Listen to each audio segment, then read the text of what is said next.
샬롬 샬롬. 지난 한 주 동안 성도 여러분 평안하셨습니까? 오늘은 2022년 5월 29일입니다. 주일 맞이해서 5월 마지막 주일 가정주일로 하나님께 성수하겠습니다. 다 그 자리에 일어나셔서 찬송 235장을 부르겠습니다.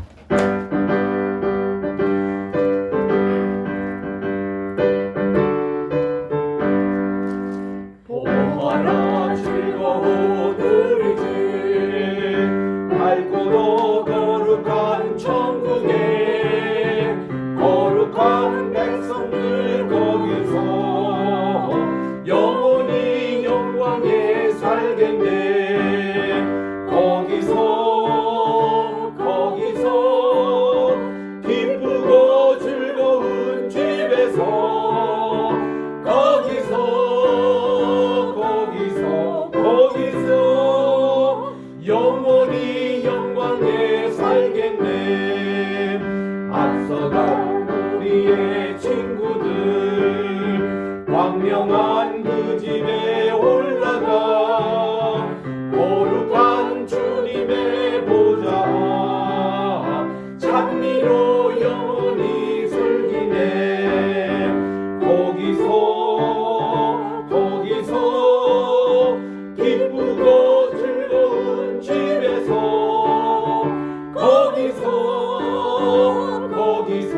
거기서 찬미로 즐기네.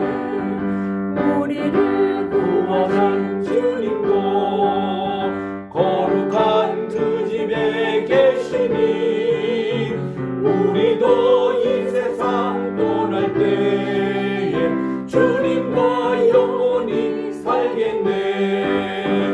거기서 기쁘고 즐거운 집에서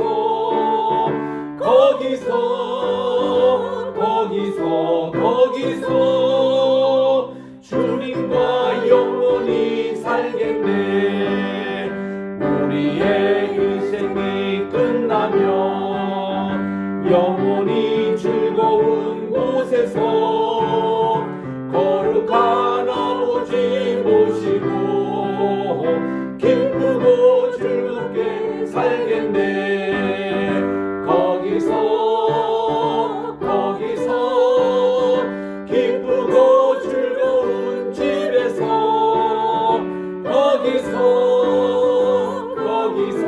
거기서 기쁘고 즐겁게 살겠네. 그러므로 너희는 가서 모든 민족을 제자로 삼아 아버지와 아들과 성신의 이름으로 세례를 주고 내가 너에게 분부한 모든 것을 가르쳐 지키게 하라. 볼지어다 내가 세상 끝날까지 너희와 항상 함께 있으리라 하시니라. 아멘. 만복의 근원이 되시며 만왕의 왕이 되시고 만주의 주가 되시는 존귀하신 하나님께 영광과 찬송과 존귀를 세세 영원 무궁토록 돌려드립니다. 거룩하고 복된 주일 정한 시간 정한 장소에 나와 오늘 또 하나님께 예배드리오니 우리의 모든 영과 진리 안에 하나님께 연락되는 예배드리게 도와주시옵시고 성부 성자 성신 삼일신 하나님께서 이 자리에 강림하셔서 한우는 은혜와 축복 내려 주시옵기만을 예수님의 이름으로 기원드리옵나이다. 아멘. 우리 공동 기도문 다 찾으셔서 함께 주님께 찬양 기도 드리겠습니다. 시작. 사랑과 은혜가 충만하신 하나님, 저희 가정을 임마누엘의 가정으로 변화시켜 주시고 주님을 주인으로 삼고 사천의 봄바람이 불게 하옵소서. 지난 주간에 지은 죄악들, 우리 불순종, 탐욕, 거짓, 악의 시기, 살인, 미움, 분쟁, 사기, 악독, 수문수문하는 행동, 비방과 비평, 교만과 자랑, 악을 도모함, 불효, 약속을 어김, 무자비 등 모든 잘못과 허물들을 용서해 주옵소서. 저희가 주님의 보혈과 권능을 믿고 삶을 바꾸고 자신을 새롭게 하게 하소서. 그리하여 저희가 생명의 주님이신 예수 그리스도 안에서 나날이 행복과 삶의 즐거움을 누리게 하옵소서. 오늘 예배를 통해 의와 사랑과 믿음으로 거듭나게 하사 새로운 피조물로 태어나게 하옵소서. 가정의 주인이신 예수님의 이름으로 기도드립니다. 아멘. 우리 예수님은 의롭고 미쁘시사 우리가 지금 고백한 모든 죄를 예수님의 보혈로 깨끗하게 용서해 주시고 모든 것이 다 이루었다 선언하시며 오늘 회복의 즐거움을 우리에게 줄 줄 믿습니다. 아멘. 이것을 믿고 우리 오늘도 주님 앞에 감사하는 주일 되시기를 바랍니다. 아멘. 이제 우리 교동문은 95번입니다. 95번 가정주일입니다. 내가 사람의 방언과 천사의 말을 할지라도 사랑이 없으면 소리나는 구리와 울리는 꽹과리라 되고 내가 예언하는 능력이 있어 모든 비밀과 모든 지식을 알고 또 산을 옮길 만한 모든 믿음이 있을지라도 사랑이 없으면 내가 아무것도 아니요. 내가 내게 있는 모든 것으로 구제하고 또 내 몸으로 불사르게 내어줄지라도 사랑이 없으면 내게 아무 유익이 없느니라. 사랑은 오래 참고 사랑은 온유하며 시기하지 아니하며 사랑은 자랑하지 아니하며 교만하지 아니하며 무례히 행하지 아니하며 자기의 유익을 구하지 아니하며 성내지 아니하며 악한 것을 생각하지 아니하며 불의를 기뻐하지 아니하며 진리와 함께 기뻐하고 모든 것을 참으며 모든 것을 믿으며 모든 것을 바라며 모든 것을 견디느니라. 사랑은 언제까지나 떨어지지 아니하되 예언도 패하고 방언도 그치고 지식도 패하리라. 그런즉 믿음, 소망, 사랑 이 세 가지는 항상 있을 것인데 그 중에 제일은 사랑이라. 아멘. 4장 찬송입니다.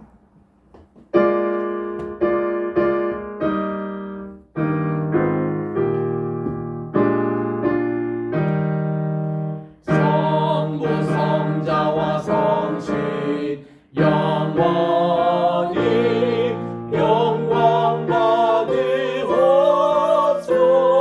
받으옵소서. 태초로 지금까지 또 길이 영원 보고 성삼위께 영광. 아멘. 착석하셔서 오강도사님 기도해 주십시오.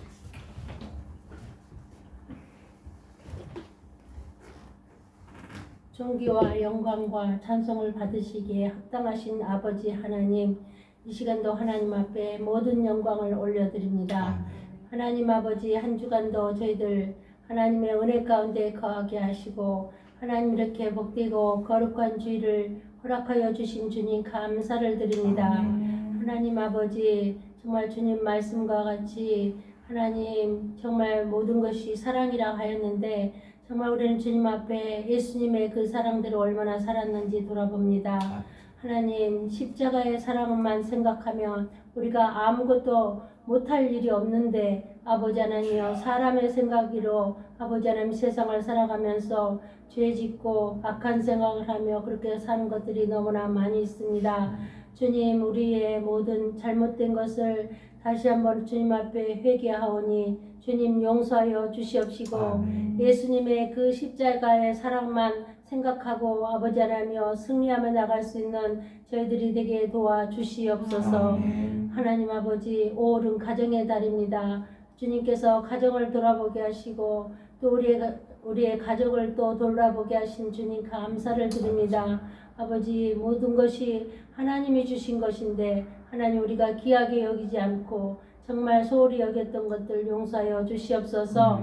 우리의 입술과 우리의 생각과 아버지 우리의 행동으로 말미암아 아버지 가까이 있는 가족들에게 가까이 있는 친구들에게 또 지인들에게 상처를 주는 것은 없는지 주님 돌아보게 합니다. 하나님 아버지 용서하여 주시옵소서.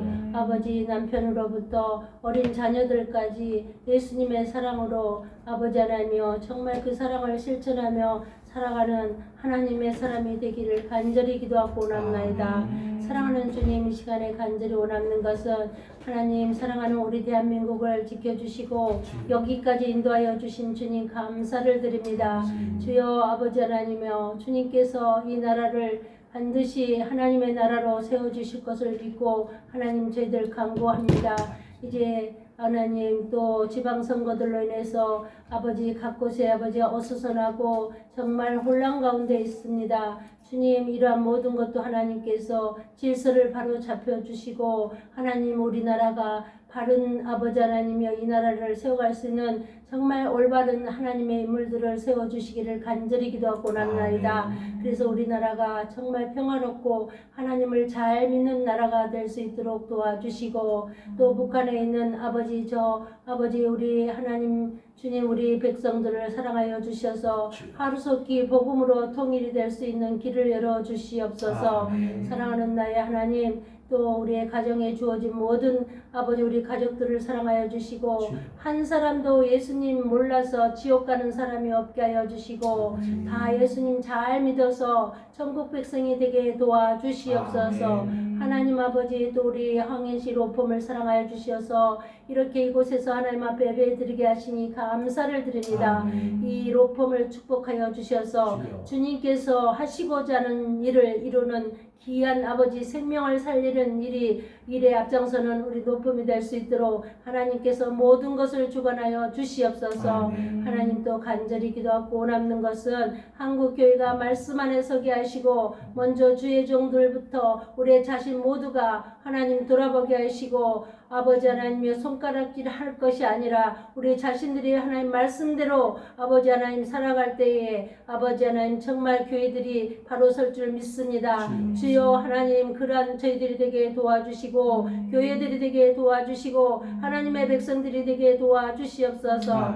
또한 이 시간 원하는 것은 아버지 하나님, 지금 어린 생명이 아버지 뇌수혈로 인해서 입원 중에 있는 아이가 있습니다. 그 아이를 이 시간 찾아가 주시고 아버지 그 부모들의 기도를 들어주시고 하나님께서 만져주셔서 깨끗하게 치유하여 주시옵소서. 예수님의 이름으로 명하노니 악한 모든 질병들은 떠나갈지어다. 하나님 깨끗하게 치유해 주실 것을 믿습니다. 이 시간에 우리 목사님 귀한 말씀을 선포하실 때 그 말씀의 능력이 나타나게 하시고 그 말씀에 우리가 생명으로 아버지 아멘으로 화답하는 귀한 말씀 되게 도와주시고 우리 겟세마네 교회와 신학교와 선교회가 날로 하나님의 말씀으로 아버지 바로 세워갈 수 있는 하나님 우리 겟세마네 동산이 되게 도와주시옵소서. 우리 성도들 축복하여 주시고 아버지 그들의 기도하는 모든 것을 주님 하셨습니다. 고백되지는 삶이 되게 도와주시옵소서.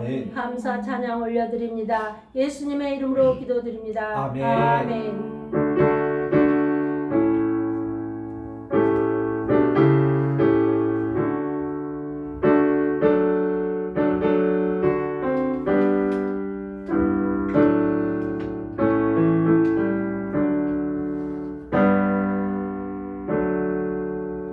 오늘 주시는 하나님의 말씀을 봉독합니다. 사도행전 13장입니다.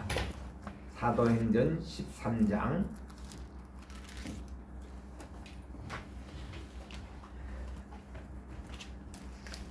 여러분 가진 우리 신약 성경 209쪽에 있습니다. 1절부터 3절까지 제가 읽겠고요. 여러분들은 조금 뛰어넘어서서 21절부터 23절까지 석절을 함께 읽어주시기 바랍니다. 제가 1절부터 3절, 우리 다같이 합독은 21절부터 23절 석절입니다. 안디옥 교회에 선지자들과 교사들이 있으니 곧 바나바와 미게르라 하는 시몬과 구레네 사람 루기오와 분봉왕 헤롯의 첩동생 마나인과 및 사울이라. 주를 섬겨 금식할 때에 성신님이 이르시되 내가 불러 시키는 일을 위하여 바나바와 사울을 따로 세우라 하시니 이에 금식하여 기도하고 두 사람에게 안서여 보내니라. 그 후에 그들이 왕을 구하거늘 하나님이 베냐민 사람 기스의 아들 사울을 40년간 주셨다가 패하시고 다윗을 왕으로 삼으시고 증언하여 이르시되 내가 이새의 아들 다윗을 만나니 내 마음에 맞는 사람이라 내 뜻을 다 이루리라 하시더니 하나님이 약속하신 대로 이 사람의 후손에서 이스라엘을 위하여 구주를 세우셨으니 곧 예수라. 아멘. 아멘. 기도하겠습니다. 나의 입술의 모든 말과 내 마음의 묵상이 주님께 연락되기를 원하네. 하나님 아버지, 오늘도 준비된 귀한 이 말씀 위에 성신님의 기름을 부어주시고 이 말씀을 듣는 모든 귀가 듣는 귀가 되게 도와주시옵고 순종의 귀가 되게 도와주시오며 마음의 할례를 베풀어 주셔서 마음을 옥토밭으로 바꿔주셔서 이 말씀이 떨어질 때 30배, 60배, 100배의 결실 맺게 도와주시옵기만을 예수님의 이름으로 기도합니다. 아멘. 할렐루야. 아멘. 오늘 벌써 5월로 마지막 주일을 맞습니다. 다음 주일은 벌써 우리 성신 강림 주일입니다. 부활절 후 7번째 주일을 우리 오순절로 지키는데 벌써 시간이 그렇게 빨리 흘러갔습니다. 지난 5월 한 달 동안 우리 교회는 가정의 달로 지키면서 첫째 주일은 어린이 주일, 둘째 주일은 어버이 주일, 셋째 주일은 스승의 날을 기념하고 네 번째 주일, 지난 주일은 청년의 주일을 우리가 지켰습니다. 그래서 오늘은 통찰해서 가정의 주일로 지키는 것입니다. 하나님께서 천지 만물을 창조하실 때에 제일 마지막 작품이 가정이었다고 합니다. 아담과 하와를 창조하시고 둘이 짝을 이뤘는데 그들은 더 이상 둘이 아니고 한 몸, 원 플래시를 이루어서 벗어도 부끄러움이 없는 그런 상태의 가정을 이루신 겁니다. 우리는 가정을 통해서 자녀가 생산이 되고 하나님의 형상과 모양을 닮은 자녀들이 이렇게 출생하므로 하나님께서는 창세기 1장 27절에 보니까 28절에 하나님은 생육하고 번성하여 땅에 충만하라. 그리고 땅을 정복하라. 또 모든 땅에 있는 것을 하나님 대신에 다스리라. 해서 공중의 새와 바다의 물고기와 모든 육축을 하나님 대신에 다스리라는 왕적인 제사장 우리에게 한 사람 한 사람에게 그런 사명을 이렇게 주셨습니다. 그래서 우리 이 가정을 하나님께서 정말 함께 해주시고 이 가정의 주인이 항상 예수님이라는 것을 잊지 마셔야 합니다. 제가 주일학교 교사할 때에 어린에게 가르친 노래 가운데 이런 노래가 있습니다. 아빠, 엄마, 동생과 나 네 사람이 살지만 우리 식구 모두 다섯 식구랍니다. 자나깨나 언제나 돌봐주시는 예수님. 아멘. 우리 집에 가정이라는 이 찬송을 아이들에게 가르칠 때마다 참 신이 나요. 아멘. 우리 가정의 가장은 예수님이다. 그래서 우리 한 무명의 시인이 그렇게 기도했잖아요. 예수님은 우리 가정에 늘 초대된 손님이시고 우리 예수님은 늘 우리 대화에 늘 이렇게 함께 동참하시는 대화자가 되시고 예수님은 우리를 늘 사랑의 보험자로 지켜주신다는 이런 걸 생각할 때 우리는 예수님이 얼마나 중요한가. 우리 교회도요 예수님의 가정을 이루시기 바라고 우리나라도 예수님의 가정으로 우리 주님을 주인으로 삼는 온 나라가 사철의 봄바람 부는 가정이 되었으면 얼마나 좋겠습니까? 아멘. 그런 것을 기억하면서 오늘 우리 가정주일로 우리 지키는 것입니다. 오늘은 우리 지난 시간에 이어서 사도행전 13장을 강의하도록 하겠습니다. 우리 늘 말씀드린 대로 사도행전은 모두 28장으로 되어 있는데 사실 28장 맨 끝에 보면은 그 다른 다 신약에는 아멘으로 끝나고 있어요. 아멘, 아멘. 마태복음도 아멘, 누가복음도 아멘, 전부 다 아멘으로 끝나고 있습니다. 근데 우리 개역 개정에는 이 아멘이 생략이 돼 있어요. 근데 본래 우리 헬라어 원문에 보면은 다 아멘으로 끝나고 있습니다. 근데 사도행전하고 요한 이스만이 아멘이 없어요. 사도행전은 끝날 때 왜 아멘이 없을까? 학자들은 그런 얘기합니다. 사도행전은 그때 복음, 땅끝까지 복음을 전하는 것이 끝난 게 아니고 지금도 진행형이기 때문에 주님 오실 때까지 복음이 전할 때까지 이 아멘은 계속 된다. 이런 걸로 해서 온누리 교회 같은 데서는 사도행전 29장 쓰기 운동을 벌려서 이 각 지역에 이 온누리 교회가 이렇게 막 세워지는데 그게 사도행전 29장 운동이라고 그럽니다. 이 성도에도 온누리 교회가 섰습니다. 이런 식으로 이렇게 사도행전 29장의 역사는 지금도 계속되고 있다는 것을 생각할 때에, 그러나 이게 사도행전이라고 할 때에 12사도의 다 행적을 기록한 게 아니고 12장까지는 베드로의 사역 중심으로, 그리고 이제 오늘부터 보는 13장은 이제 바울의 사역 중심으로 두 사도 중심의 행전입니다. 또 더 깊이 나가면은 모든 전도와 모든 선교는 주체가 성신님께서 하세요. 우리가 하는 것 같지만은 배후에 성신님이 허락하지 않으시면은 파송도 받지 못하고, 그분의 허락 없이면은 복음을 전해도 복음을 받지를 못하고, 복음의 씨를 뿌려도 자라지 못하는 모든 것 주체는 이 성신님께서 하세요. 그래서 사도행전을 성신 혹은 성령 행전이라고까지 그렇게 얘기를 합니다. 그만큼 우리 성경에 보면은 그 사도행전에 대해서 다 성신님께서 하신 것으로 나옵니다. 또 말씀이 흥왕하여 가더라, 이것이 주제어가 되고 있습니다. 핍박부터 모든 사도들이 이 복음을 전할 때 이 모든 내용들이 보면 모두 다가 마지막 결론은 말씀이 흥왕하여 가더라. 이거 보면은 아무리 핍박이 오고 아무리 코로나 같은 어려움이 오고 아무리 그런 여러 가지 좋지 못한 환경이 오더라도 하나님의 말씀은 누구가요? 성신님께서 흥왕케 하여가는 이 역사는 계속되고 있다는 것을 우리가 볼 때 우리는 희망을 가질 수가 있는 것입니다. 자, 오늘 우리 시작되는 이 세계 1차 전도 여행을 우리가 살펴보겠습니다. 바울이 사도 바울 중심으로 4차 전도 여행이 이루어졌거든요. 그래서 우리 오늘 이제 읽는 13장과 14장에서는 1차 전도 여행이 있었습니다. 오늘 13장에서는 구브로와 비시디아 안디옥 중심한 그런 전도가 있었고요. 14장에 가보면은 이제 그들이 이고니온이라는 곳이 나옵니다. 이고니온과 그 옆에 있는 루스드라에 가서 바울이 심지어 돌에 맞아 죽는 일까지 생깁니다. 그래서 이 루스드라에서 그가 죽어서 성 밖에 내쳤는데 하나님이 기적적으로 그를 살려주셨습니다. 이때 그가 나중에 고린도 후서 12장에서 간증합니다만 나는 14년 전에 한 사람을 안으로, 한 사람이 자기 자신을 얘기하는 거예요. 그때 그가 돌에 맞아 죽었을 때에 삼청천에 가는 경험을 하게 됩니다. 그래서 그 삼청천에 가서 말할 수 없는 천국의 광경을 이제 보고 그때 자기가 몸 밖에 있었는지 몸 안에 있었는지 몰랐다는 거예요.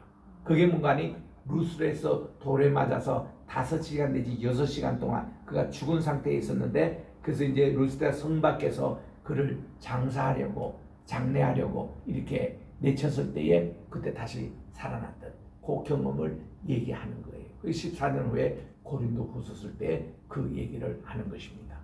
그래서 여러분들이 몸 밖에 있었는지 몸 안에 있었는지 이런 체험들, 저도 어릴 때에 저는 기억을 못합니다만은 어머님 아버지를 통해서 제가 알았죠.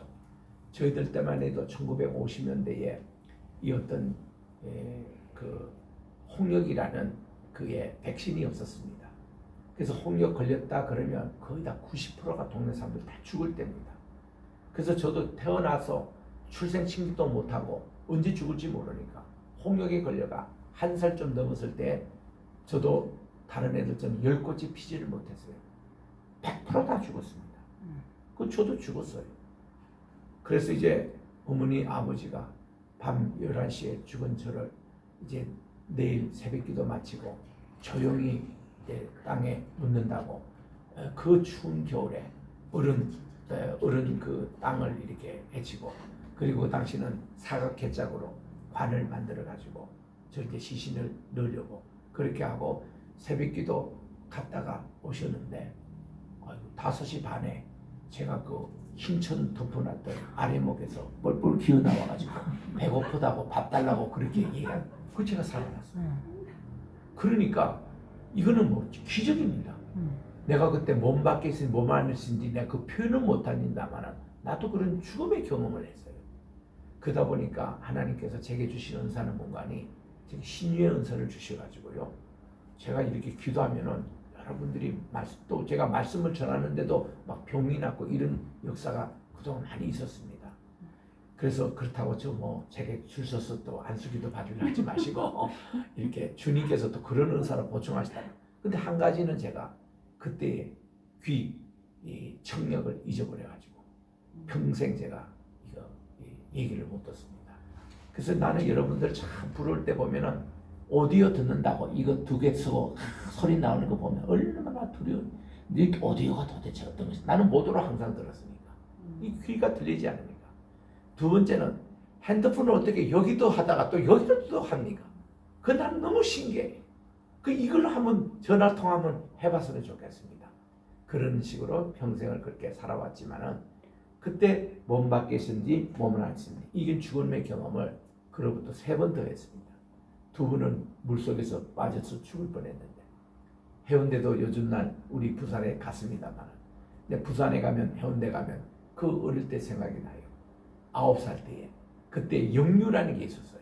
파도가 이렇게 오다가 갑자기 역류가 돼가지고 이렇게 했는데 그 다음날 신문에 보니까 54명이 죽는 날이었습니다. 그때 내가 55번째 죽을 수 있는 그게 있었던 거예요. 근데 해영 자체는 저희 아버님이 그 광경을 보시고 그냥 들어오셔가지고 역류를 해치고 저를 살려주셨습니다. 그래서 그때도 내가 9살 때 하나님께 마지막 기도 굿바이 기도를 했다고요. 하나님 9년 동안 살려주시고 감사합니다. 천국에 이제 데려가 주십시오. 이렇게 기도했던 저예요. 그리고 또 한 번은 태화강 그 앞에서 물이 역류하는데 그냥 빠져가지고 그때는 그 웃기라고 그랬잖아요. 이 튜브 그거에서 속 빠져내려가지고 거기 이제 들어가는데 사람이 물에 3번 이렇게 올라갔다 하면은 그 길로 죽습니다. 나는 죽었어요 완전히. 왜냐하면 3번 물속에 올라왔다가 내려가는데 아버님이 딱 낚아채가지고 아버님은 대동강변에서 살아계시기 때문에 수영을 잘하세요. 어릴 때부터도 대동강을 몇 번 왔다 갔다 왕래를 하신 그런 실력이 있으셔가지고 2번이나 물속에서 내가 살아났습니다. 그때는 12살 때인데 내가 완전히 시커먼 터널 속에 내가 쫙 들어가는 거예요. 그러니까 3번째 이제 물에 나갔다가 들어갈 때 그때 나갔는데 그때 하나님께 마지막 기도하기를 하나님 저를 살려주신다면은 하나님의 복음을 전하고 하나님 저를 잘 써먹으실 텐데 지금 데려가시면 하나님 손해입니다. 하나님 알아서 하십시오. 딱 그렇게 기도하니까요.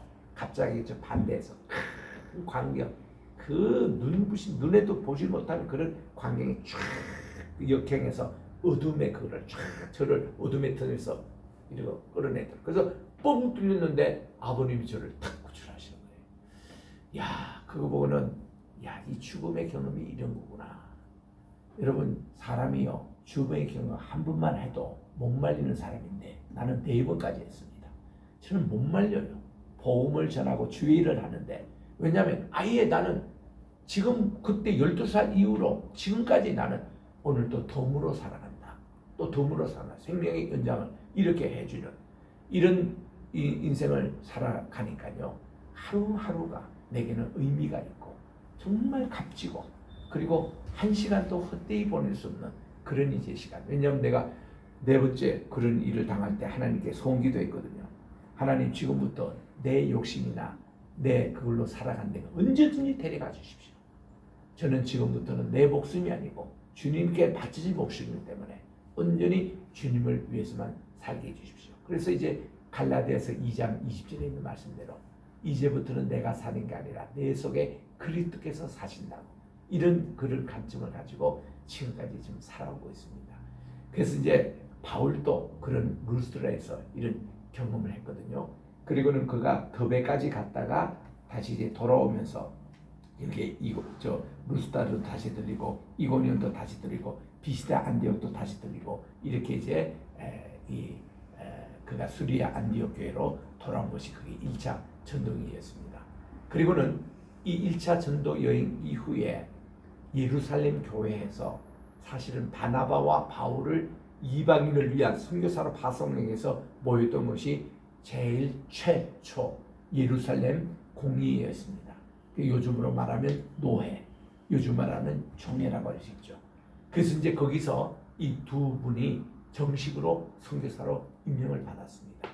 받고 나서 16장, 15장 말에 이제 이분들이 그 다음 또 했던 것이 2차 전도여행을 같이 동행해서 갔어야 되는데 이 마가 문제 때문에 요한이 그 1차 전도여행에 같이 따라왔다가 구브로에서 그 다음 이제 가는 버가모에 도착했을 때에 버가에서 헤어졌어요. 그냥 요한이 자기 멋대로 그냥 예루살렘 돌아가고 말았습니다. 그 이런 상처가 있어가지고 2차 전도여행 때는 이 바울은 요한 그 친구 데려가면 안 됩니다. 바나바는 자기 또 생질이고 족하고 해서 데려갑시다. 이랬는데 그거 의견 합치를 못해가지고 2차 전도여행에서는 바울과 바나바가 헤어집니다. 그 후로 바나바의 얘기는 나오지 않아요. 그리고 바울은 소아시를 거쳐가지고 저기 이제 요즘으로 말하면 드로아 그쪽에 가서 그가 환상을 보는 가운데서 유럽에 있는 마게도냐는 사람이 손짓을 하면서 Come and help us. 와서 우리도 도와주십시오. 그 환상을 보고 성신님께서 이제는 아시아 선교가 아니라 유럽 선교로 보내는 것이고 하고 갔던 것이 2차 전도 여행의 중간에 되는.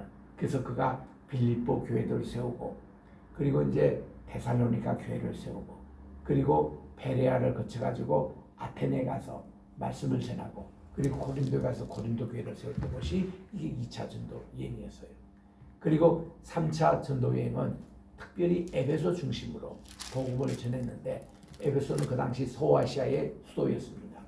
300년 동안 수도였던 거기에 두란노 서원을 세우고 에베소 교회를 세움으로 훗날 사도 요한이 이 교회 중심으로 또 이제 그 소아시아 7교회 교회를 개척했던 그 교회의 모치가 됐는데 그것이 3차 전도 여행이었습니다. 그리고는 4차 전도 여행은 그가 예루살렘에 들어갔을 때에 체포를 당했습니다.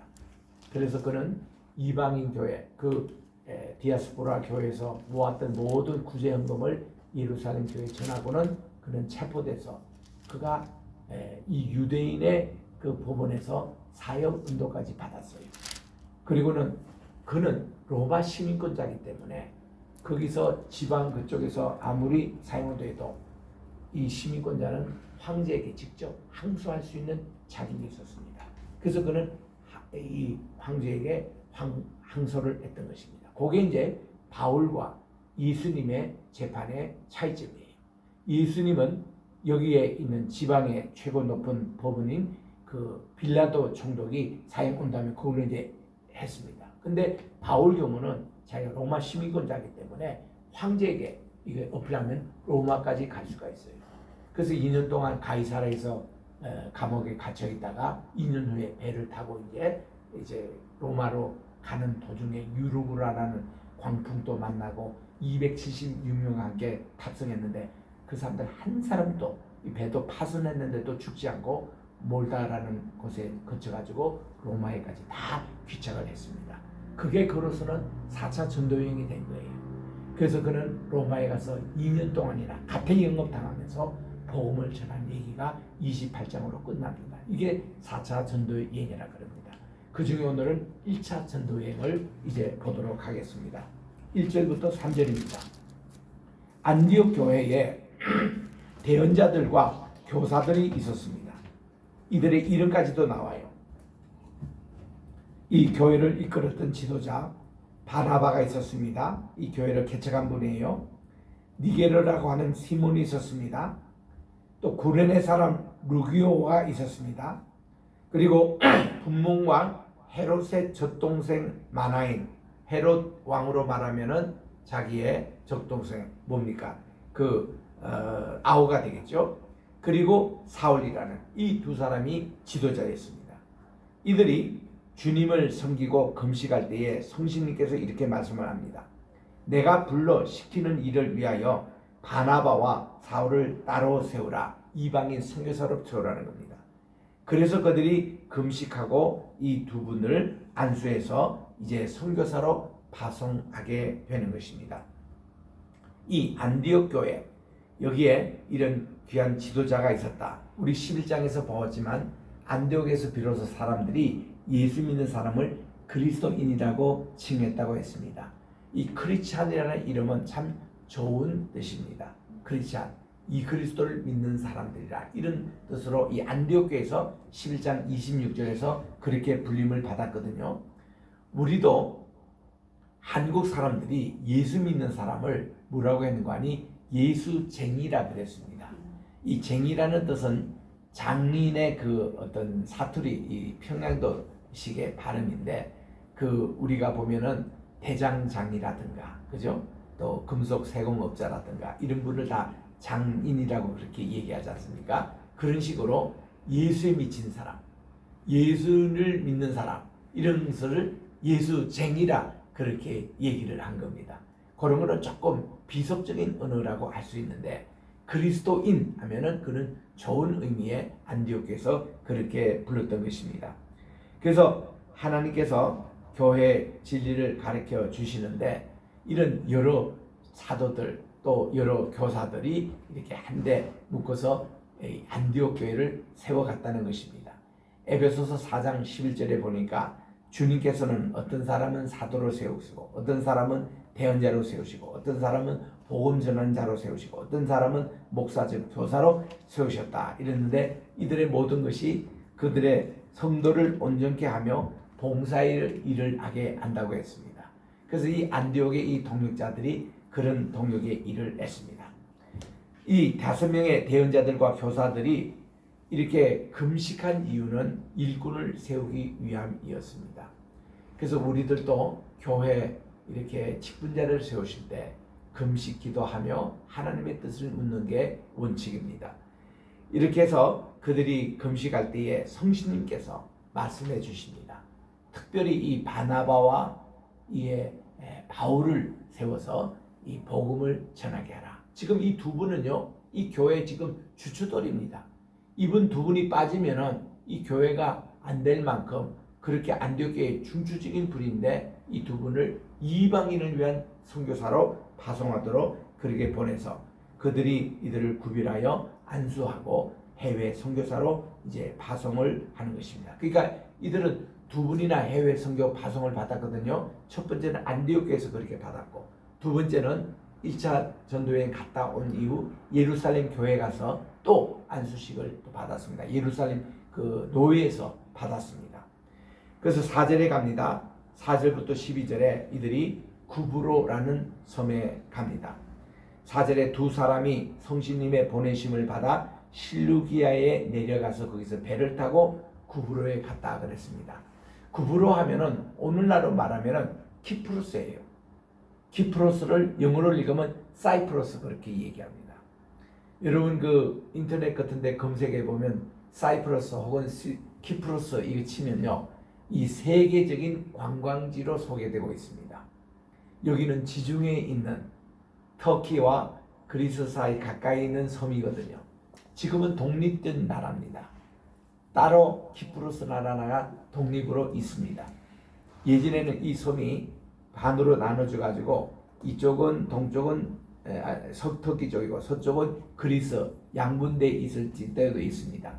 근데 이게 지금 독립이 됐어요. 그래서 키프로스인데, 우리 올림픽 대회라든지 우리 동계 올림픽, 하계 올림픽 대회 때 이 국가들 입장할 때 보면 키프로스가 나와요. 사이프러스가 나옵니다. 그 딱 나오면 여러분 두 가지를 생각하십시오. 여기가 이 사이프러스, 우리 성경에는 구브로로 되어 있는 이 섬이 바나바의 고향입니다. 그래서 바나바는 자기의 고향에 제일 먼저 전도하러 간 겁니다. 참 귀중한 것이죠. 두 번째는 이곳이 어떤 곳이냐 하면은 예수님께서 죽은 지 나흘 만에 이게 살려줬던 이 나사로가 있잖아요. 나사로가 살림을 받고 예수님의 부활 성천 후에 그는 자원해가지고 선교사로 갔습니다. 그가 간 곳이 바로 이 구브로라고 합니다. 그래서 이제 구브로에 가서 최초의 선교사가 바로 이분이에요. 지금은 우리 구브로에 한국 선교사가 있대요. 너무 반갑더라고요. 조용성 선교사님. 이분은 내가 터키에 처음 그 성지순례 다닐 때부터 30년 전에 우리 가이드였습니다. 그때는 이분이 이스탄불 대학에서 이 실크로드를 연구하는 공부를 하고 있는 박사 과정이었던 분인데, 그분이 지금 키프로스 그 섬에 가서 지금 선교하고 있다는 겁니다. 얼마나 참 반갑든지. 제가 3년 전에 가서 들었던 얘기입니다. 그리고 최근에도 우리 터키의 우리 선교사님이 우리 집에 오셔서 그 얘기를 해주었습니다. 그래서 이 구브로가 그런 섬이에요. 그래서 그들이 이제 도착을 해서, 그게 이제 수도가 바보라고 번역했는데 파포스입니다. 파포스. 이거를 우리 한국말로 바보라고 번역했으니까 조금 이거는 어감이 별로 안 좋습니다. 또 우리 예수님이 체포당하실 때 이제 겟세마네 동산에서 그때의 베드로가 뭐 시몬이라 그러는데 그게 정확하게 베드로인지 아니면 열렬당원의 베드로 시몬인지는 모르겠습니다. 많은 학자들은 그 베드로는 아니고 열렬당원의 시몬이라고 했어요. 그가 검이 있어가지고 언제나 그 사람들은 칼로 이렇게 독립을 하겠다고 했던 그런 밤이다. 열렬당원, 지로 당원이라 그러는데 칼로 가지고 이렇게 대제사장의 종의 귀를 베가 이게 귀가 떨어졌어요. 이 종이 말코입니다. 말코인데 우리 성경에는 이걸 말고라고 해놨어요. 말코 하면 좀 어감이 이상하잖아요. 그래서 말고라고 그렇게 했습니다. 근데 여긴 또 바보라고 또 그대로 나와요. 이 파포스입니다. 본래가 그게 이제 총독이 있는데 서기오 바울이었습니다. 그래서 여기 지금 바울이라는 이름이 나오잖아요. 이 바울이라는 이름이 이 헬라권에서는 아주 흔한 이름이었습니다. 파울로스라고. 그래서 이제 9절에 보면은 이런 얘기 나옵니다. 바울이라고 하는 사울이 성신님이 충만하여, 이렇게 나오잖아요. 비로소 그가 사울의 본래 헬라식의 이름이 등장합니다. 이분이 태어날 때는 집안에서 그가 사울이라는 이름을 불렀어요. 베냐민 지파니까. 그리고 그가 밖에 나가면 헬라권 문화에서 이제 그는 이 바울이라는 이름을 어릴 때부터 가졌대요. 그래서 지금부터는 이방 선교에 이제 바울이 됐으니까 지금부터는 계속 이 13절 이후로는 바울이라는 이름이 등장합니다. 9절 이하에 보면 그 바울이라고 이제 계속 나옵니다. 그래서 우리 한국 교회에서 우리 잘못 알려진, 여러분 사울이라는 이름은 크다는 것이고 또 바울이라는 이름은 작은 자 이러는 것에서 다메섹 동산에서 그 이름이 변화됐다 이런 얘기를 흔히 듣잖아요. 근데 보세요. 그 다메섹 도상에게 9장에 나옵니다. 그 지금 여기 13장이다. 10장까지 지금 계속 사울이라는 이름을 계속 썼어요. 이름이 변화된 거 아니잖아요. 그 이런 일을 어디 함부로 얘기하면 한국교회 목사님 무식하다는 얘기 들어요. 그래서 이거는 우리가 잘못된 가르침이다. 왜냐하면 이게 어느 부흥사가 그렇게 해서 하는데, 부흥사도 그렇고 좀 직통 계시받는 사람도 그렇고 좀 위험할 때가 있습니다. 어떤 엉뚱한 얘기하다가 그게 성경을 능가하는 그런 얘기로 이렇게 나오는데, 그 중에 하나가 지금 이런 얘기예요. 한국교회에서 검증도 안 하고 성경에도 없는 얘기로 사울이 변하여 바울이 됐다는 얘기가 너무나 많이 지난 60년 동안 한국교회 강당에서 지금 해말고 있다는 거예요. 그래서 이게 언제 들켰냐 하면은 선교사님들이 남미에 선교하러 갔다가 이 얘기를 하니까 다 선교사님이 신뢰가 없다는 거예요. 선교 어디에 그게 나오느냐. 자기 처음 들어보는 얘기거든. 저도 보스턴 대학에서 박사 과정 할 때 그때 내가 바울 서신을 전공했습니다. 폴 샘플리 우리 신약학에서 제일 세계적인 권위자인데 이런 얘기를 내가 수업 끝나고 교수님에게 들으니까 그 교수님이 깜짝 놀라면서 그 얘기 처음 들어보았다는 거예요. 아니 사울이 변하여 바울이 됐다니 자기도 처음 듣는데 누가 그런 얘기를 하느냐 하니까 내가 또 화를 내면서 교수님이 돼서 이것도 모르고 계셨습니까? 그랬더니 이분이 내게 얘기를 하더라고요. 미스터 윤이 요거를 내일 아침까지 성경의 근거를 가지고 이렇게 발견하면은 자기가 그때 PhD 이분이 디렉터가 있었거든요. 내일 아침에라도 PhD 주겠다는 거예요. 와 나는 코스웍도 안 끝났는데 PhD까지 주겠다고 약속을 받아가지고 너무 그래서 밤새도록 살펴봤지만 그게 나오나. 그래서 겨우 찬양이 요 13장 9절 말씀 들고 갔더니 교수님이 하시는 얘기가 그런 얘기는 없다고. 사울이라는 것이 크다는 얘기가 아니라 내가 히브리어를 전공하기 때문에 내게 묻잖아요. 사울이라는 뜻이 히브리 단어를 뭐냐고. 그거 하나님께 묻다, 또 질문당하다 그런 뜻 아닙니까? 구브라고 바로. 크다는 이름이 히브리어에 다른 단어가 나온다. 그리고 바울이라는 것은 작다고 그는 할 수가 있다고. 그는 작은 조약들이니까. 그런데 이게 꼭 저 다메섹 도상에서 그 이름이 변화됐다는 것은 성경에도 없는 얘기고 그런 증성은 없는 거라고. 그래서 제가 깨달았던 거예요. 그래서 우리 한국 교회가 이렇게 잘못 알고 있는 성경 지식들이 많아서 10년 전에 제가 CTS에서 저를 4인 사색을 초대했어요. 그래서 제게 부여됐던 임무가 뭔가니 그 성경에서 우리 한국 교회에서 가장 어려운 질문들을 PD가 그때 100개를 모아가지고 제게 가져왔더라고요. 요걸 가지고 4인 사색 좀 방송해달라고. 그래서 방송 한 번 할 때마다 서너 개씩 달았습니다. 그래서 이제 달았던 그 질문만 또 60개를 달았는데 그 중에 하나가 이런 거예요. 노아 방주 안에는 공룡이 있었습니까? 이런 질문이에요. 내가 어떻게 대답하겠어요? 내가 뭐 본 것도 아니고 공룡 뼈도 난 것도 아니고. 그래서 그런 공룡이 충분히 있을 수 있다. 왜냐하면 진화론에서는 공룡이 아주 노아홍수 이전에 있어서 한번 빙하기 때 이제 덮이고 다음 시대에 이 노아홍수 뭐 이런 얘기를 하기 때문에 아주 오래전에 있어서 이게 공룡이 방주 안에는 없을 것이다 이렇게 이제 생각하고 있었던 그런 질문이었습니다. 그래서 뭐 별거 질문 다 나와요. 낙태된 아이들은 구원을 받습니까? 받지 않습니까? 이 사람들아 구원 문제는 하나님께 달라있지 왜 내게 묻느냐고 이런 식으로 피디하고 싸워가면서 이제 그거를 이제 제가 질문을 다뤘던 것이 방송에 나갔던 것이죠. 그래서 그게 너무 중요하다고 해서 그때 이 바울과 사울 이 문제도 나왔습니다만은 이거를 따로 좀 방송국에서 하자고 그래요. 그래서 그렇게 하자고. 그래서 내가 그걸 가지고 100개 질문을 모아가지고 책 짜낸 게 한국교회와 바른성경 해서 그 책이 나온 건데 그게 그 방송하기 위한 자료였습니다. 근데 제가 뭐 미국과 한국에 다니면서 방송을 촬영하려면은 얼마나 시간이 많이 걸리는지 몰라요. 그래서 제가 시간을 못 내서 그걸 계속 하지는 못했습니다만 책자를 통해서 교육을 하는데 그래서 우리가 지금 잘못 알고 있는 성경의 내용이죠. 꽤 많습니다. 뭐 가인이 자기 동생을 아벨을 칠 때에 돌로 쳐 죽였다. 한국교회는 다 그렇게 알고 있어요. 근데 창세기 4장 8절에 보면 돌로 쳐 죽였다는 말이 없어요. 그냥 쳐 죽였더라 이렇게 나오는 거예요. 이거를 러시아에 가서 모스크바에도 확인하고 브라질에 가서도 확인해보고 필리핀에 가서 다 확인해서 그 사람들은 어떻게 알고 했더니 한국 교회만이 돌로 쳐 죽였다 하는 것이 목회자 이준표 목사님 별세 목회할 때 내가 강의할 때 그때 순서를 봤는데 1000명 모이는 목회하겠다는데 90%가 돌로 쳐 죽였다고 이렇게 다 손들던 애니까요.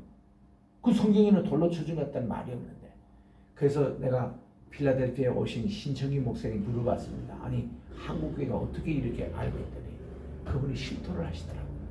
자기는 그때 저 합동측 공학 교재 만든 교육부 총무였는데 그 아이들 공학 공부할 때 그게 표지에 보면 돌로 탁 쳐기는 이게 그림으로 그려야 돼요. 그것 때문에 한국에는 전부 다 돌로 쳐주겠다고 이렇게 알고 있습니다. 미국 사람들 물어보세요. 성경에는 쳐주겠다 했습니다.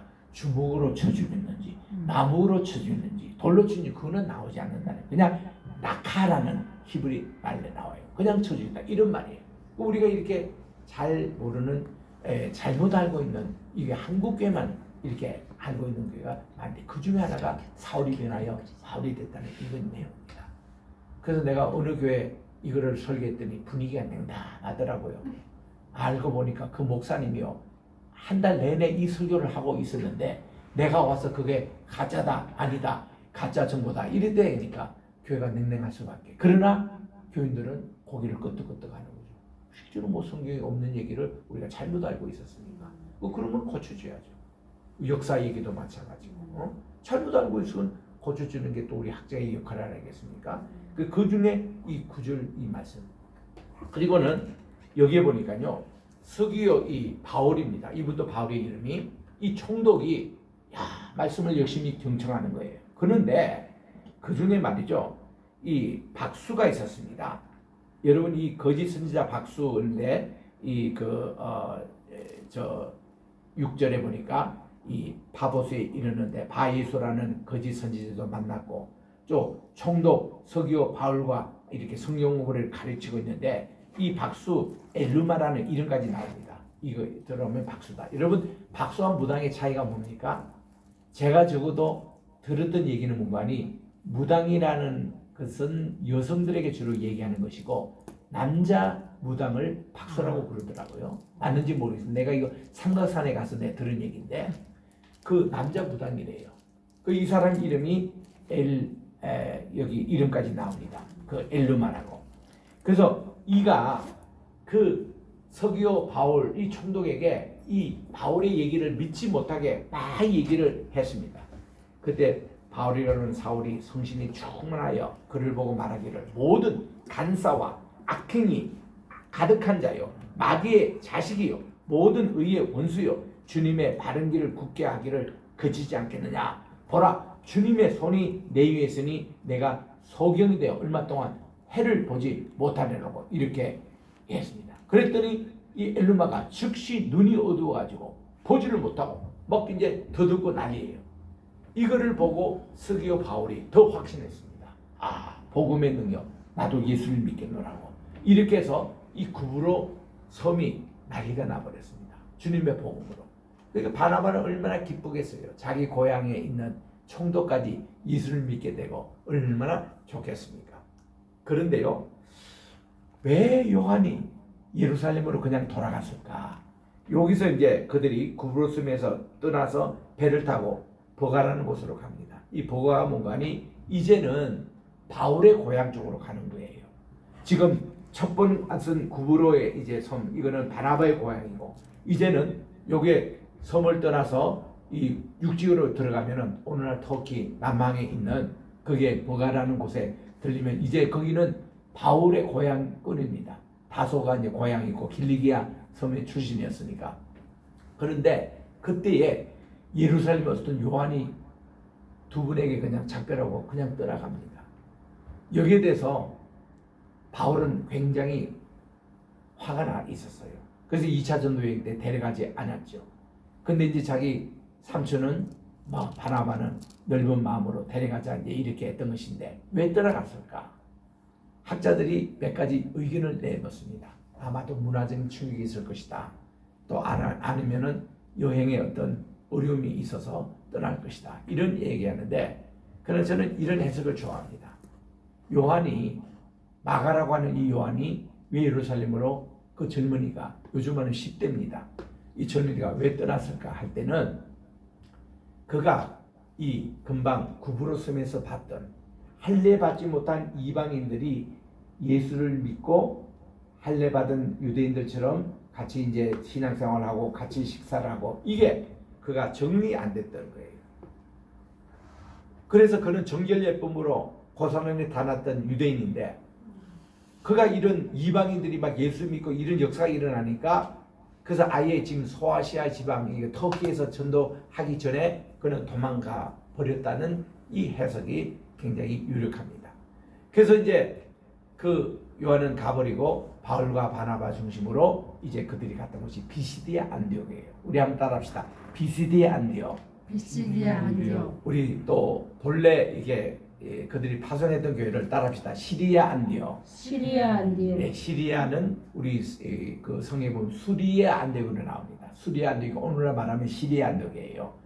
그거하고 안디옥이 이게 틀려요. 왜냐하면 안디옥이라는 이름이 그 당시 시리아의 왕의 이름이었거든요.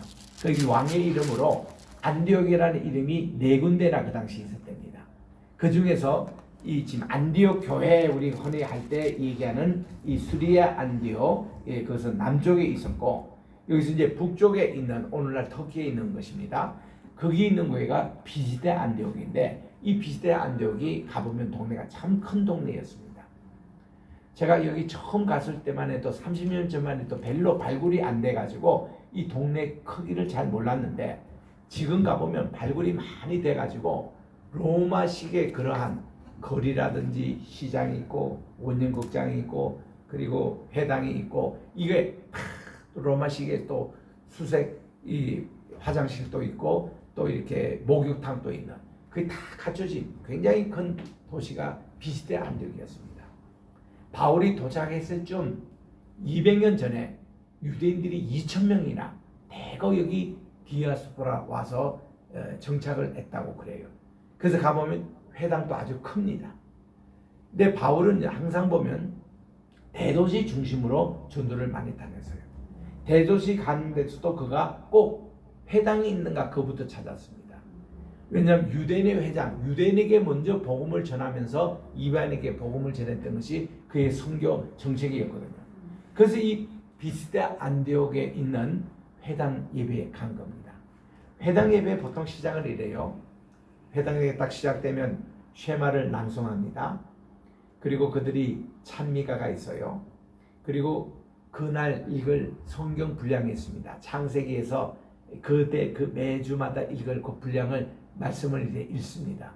그리고 또 이언서나 시편 가운데 있는 말씀도 낭송하는 시간이 있습니다. 이러면 한 30분이 흘러요. 그러면 회당 장이가 있다가 오늘 여러분들이 신앙 간증하신 분이나 혹은 이 말씀을 좀 더 해석할 분이 있으면 나와서 말씀을 전하시오 하는 그런 게스트 스피커 시간이 있어요. 그때 주로 이 회당 장인은 그 동네 어른이나 이 동네에서 공부하고 있는 이런 사람들보다는 낯선 사람이 오면 외부에서 누가 선생님이 오시면 그분에게 초청하곤 했습니다. 바울이 바로 그거를 노렸던 거예요. 회당에 가면 그 시간이 있기 때문에 그 시간에 자기 가면은 복음을 전할 수 있는 시간이 있기 때문에 그래서 마침 하니까 바울과 바나바가 있었습니다만은 바나바는 항상 바울을 세워주는 분이에요. 참 좋은 선배님이었어요. 자기가 나서지 않고 언제나 바울을 세울 때마다 바울을 또 말을 웅변술이 있어서 말을 잘했잖아요. 그래서 바울이 흔히 나가서 말씀을 전하기 시작합니다. 그래서 이제 말씀을 전하는데 주님이 이기해 주셨다 하고는 설교를 하는 거예요. 복음적인 설교. 요게 16절부터 41절에 나와요. 요거를 세 부분으로 구분하면 16절부터 22절까지는 구약에 있는 예수님이 오신다는 약속의 말씀을 전하고 23절부터 31절까지는 예수 그리스도의 십자가와 부활을 증거합니다. 그리고 32절부터 41절까지는 이 믿음으로 구원을 받을 수 있다는 것이 이방인에게나 유대인이나 차별 없이 이것이 된다. 바울의 신학을 보면 이신덕이라 그러는데 믿음으로 의롭게 된다. 요 사상이 그의 키 핵심인데 첫 번 설교한 것이 비시대 안디옥에서 한 거예요. 그래서 이 설교문이 워낙 유명하기 때문에 사실 우리 사도행전에는요 모두 설교문이 20개 나옵니다. 20개 나오는데 7번이 베드로가 설교했던 게 나와요. 11번이 바울이 설교했던 것이 나옵니다. 그리고 이제 나머지 2번은 야고보가 이제 설교한 것이 이제 나오고요. 그리고 다른 스데반이 설교했던 것이 나오고 그렇게 되는데 그 모두 20번이 나오는데 그러니까 이런 20번 설교 가운데서 가장 대표적인 설교가 오늘 요 말씀이에요. 16절부터 41절. 그 저는 신학교에서 이거 가르칠 때 저는 뭐 미국에서 뉴브랜스 시에서도 10년 동안 설교와 강의했습니다. 그 미국 학교죠. 그 학생들에게도 요 구절만큼은 내가 암기하도록 했습니다. 암기하도록. 그래서 여러분들이 모든 설교할 때 기준이 이 말씀입니다. 이건 복음적인 설교고 이거는 예수 그리스도를 중심한 설교고 캐리그마 하나님의 말씀 선보의 이 설교 초대기의 설교의 가장 원형이 사도행전 13장 16절부터 41절 이 말씀입니다. 이걸 꼭 외워야 된다. 그랬습니다. 그 내용을 간단히 제가 요약하면 이렇습니다. 이게 16절부터 22절에 이제 다 유대인 아닙니까? 이 회중들이. 여러분들 유대인들이요. 우리 성경 말씀을 보세요. 하나님의 구원의 역사를 얘기합니다. 이렇게 해서 하나님은 아브라함을 불러주시고 모세를 통해서 또 우리를 출애굽시켜 주셔서 하나님은 말씀을 주시고는 그리고는 그 자손을 통해서 다윗을 우리에게 주셨다는 겁니다. 그래서 이 다윗에 대해서 특별히 얘기합니다. 사울 왕을 세워서 40년을 패하게 하셨고 그리고 다윗을 세우셨는데 세우신 목적은 하나님의 마음에 합한 자라는 거예요. 이 합한 자라는 뜻은 뭔가니 다윗만큼 하나님을 사랑하고 하나님께 예배드리고 하나님께 참여했던 사람도 없습니다. 그 다윗의 성막 예배 시절에는 예배가 가장 구약에서 최고 이 절정을 이뤘던 것이 다윗의 장막 예배였습니다. 그래서 이 다윗을 하나님이 마음에 합한 자에서 하나님의 뜻을 그를 통해서 다 이루어 주신다는 겁니다. 그 뜻 가운데 뭔가 하면 23절에 보니까 예수님을 다윗의 후손을 통해서 보내주셨다는 거예요. 이분이 바로 예수님이라는 겁니다. 그래서 이제 23절부터 이제 이 31절까지가 예수님이 이렇게 해서 우리를 위해서 지상 하나님 나라를 이렇게 선포하시고 그리고 십자가에 못 박혀 죽으셨는데 그는 여러분들이 예수님을 죽인 거라고 유대인들이. 그리고는 이제 그가 부활하셨다. 이 부분을 전할 때는요. 이 바울도 식은땀이 났을 겁니다. 왜냐하면 자기도 예수님을 핍박했던 자거든요. 자, 바울이 다메섹 도상에 변화되고 나서 유대인들의 반응이 어땠습니까? 두 가지로 갈렸잖아요. 예수님을 믿는 유대인들은 바울의 사역을 너무나 감사해서 너무나 감사하고 기쁨에 차있지만 바울처럼 예전에 박해를 했던 바울처럼 기독교에 대해서 예수 믿는 사람이 좋지 못하게 생각했던 유대인들은 바울 그렇게 완전히 급변하고 막 예수님의 부활까지 전하고 이러니까 이거는 너무나 화가 나는 거예요. 그래서 이 유대인들이 바울에 가는 곳마다 방해하고 죽이려 했고 핍박하고 그랬습니다. 여기도 이 동네도 같은 거예요. 지금 같은 유대인인데 그 패가 이렇게 나눠진 거예요. 은혜 받는 쪽이 있고 이렇게 또 난리가 나는 쪽이 있습니다. 바울은 마지막 이런 얘기입니다. 그게 이제 32절부터 41절에 이런 내용이에요. 우리가 믿음으로 의롭게 된다는 겁니다. 거기는 유대인이든 이방인이든 누구든지 하나님이 열려있다는 거예요. 그래서 이게 훗날 로마서 1장 17절에 보니까 복음에는 하나님의 의가 나타나서 믿음으로 믿음의 일이 아니고 오직 의는 믿음으로 말미암아 살리라. 그 말씀을 전한 바로 이 중심이 여기 비시디의 안디옥의 설교문에 그게 나와요. 그러니까 유대인들이 그 경건한 유대인들이 제발 다음 안식일 또 와서 말씀을 전해달라고 그렇게 했어요. 그래서 바울과 바나바 일행이 다음 주 이 안식일 또입니다. 더 많은 사람이 모였어요. 일주일 동안 바울의 소문이 쫙 동네 퍼져가지고 뭐 발디딜 틈 없도록 그렇게 모인 장소인데 우리가 여기를 가본 것이 3년 전에 가봤습니다. 코로나가 막 시작되기 전 2019년 그때 우리 이 터키에 갔을 때 그때 우리 지수도 같이 갔어요.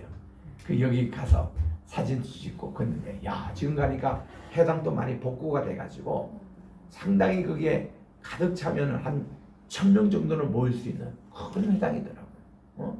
그 회당에서 말씀을 또 증거했습니다.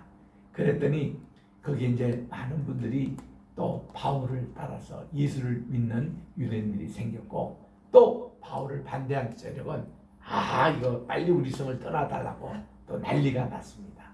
그래서 그들이 이 성에 그냥 떠밀다시피 떠나가게 됩니다. 바울과 바나바가요 그렇게 떠나가면서 이고니안 쪽으로 이제 갔는데 마지막 절 42절에 보니까 이렇게 나옵니다. 두 제자가 기쁨에 충만하여 떠나더라. 복음을 전하다가 어려움을 당한 것에 대해서는 그들이 기쁨이 넘쳤다고 그렇게 말씀을 합니다.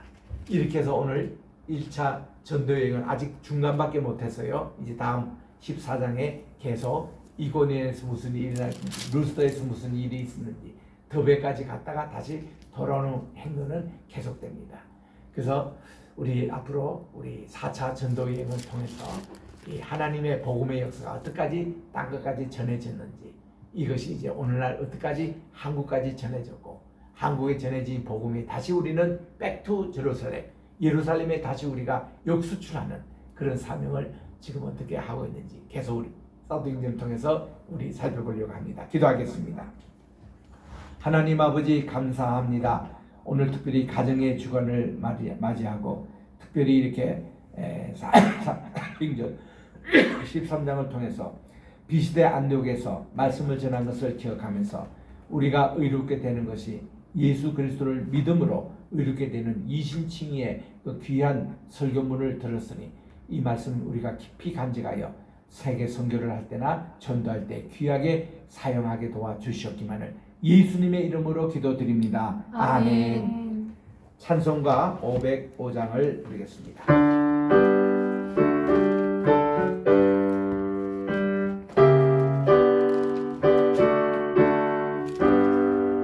온 세상 위하여 나 복음 전하리 만 백성 모두 나와서 주 말씀 들으라 죄 중에 빠져서 헤매는 자들아 주님의 음성 듣고서 너 구원 받으라 청하고 기도해 매일 증인 되리라 세상 모든 사람 다 듣고 그 사랑 알도록 온 세상 위하여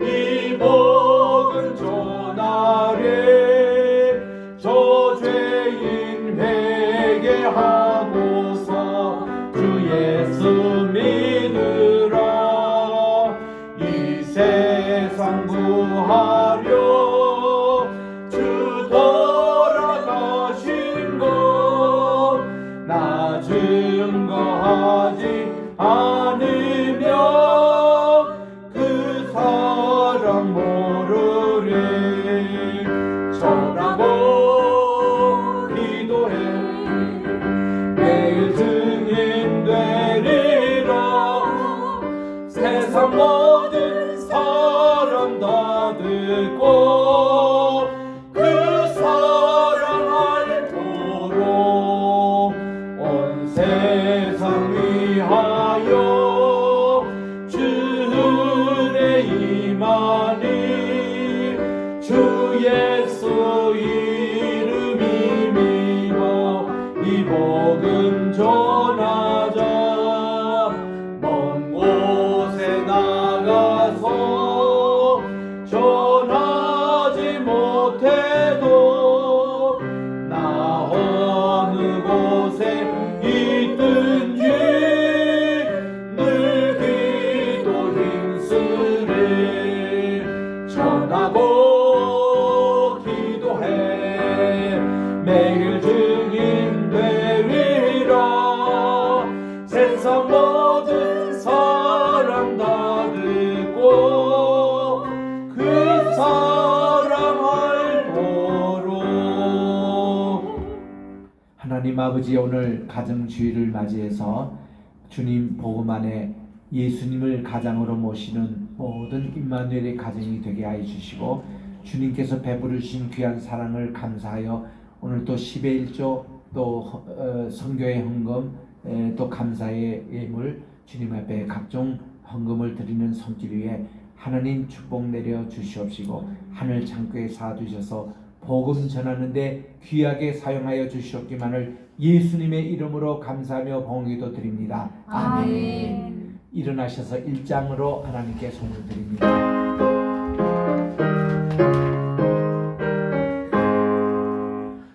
만복의 근원 하나님 온 백성 찬송 드리고 저 천사여 찬송하세 찬송 성부 성자 성신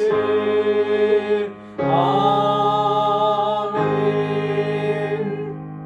이제는 가정의 주인이 되시는 우리 주 예수 그리스도의 은혜와 하나님 아버지의 무궁하신 사랑하심과 보혜사 성신님의 감화감동 교통 충만하신 역사가 땅끝까지 이르러 내 증인되라는 주님의 말씀을 순종하여 땅끝까지 복음을 전하려고 작정하는 우리 겟셋만의 세계 선교회 신학교 우리 교회 위에 이제로부터 영원토록 함께 계실지어다. 아멘.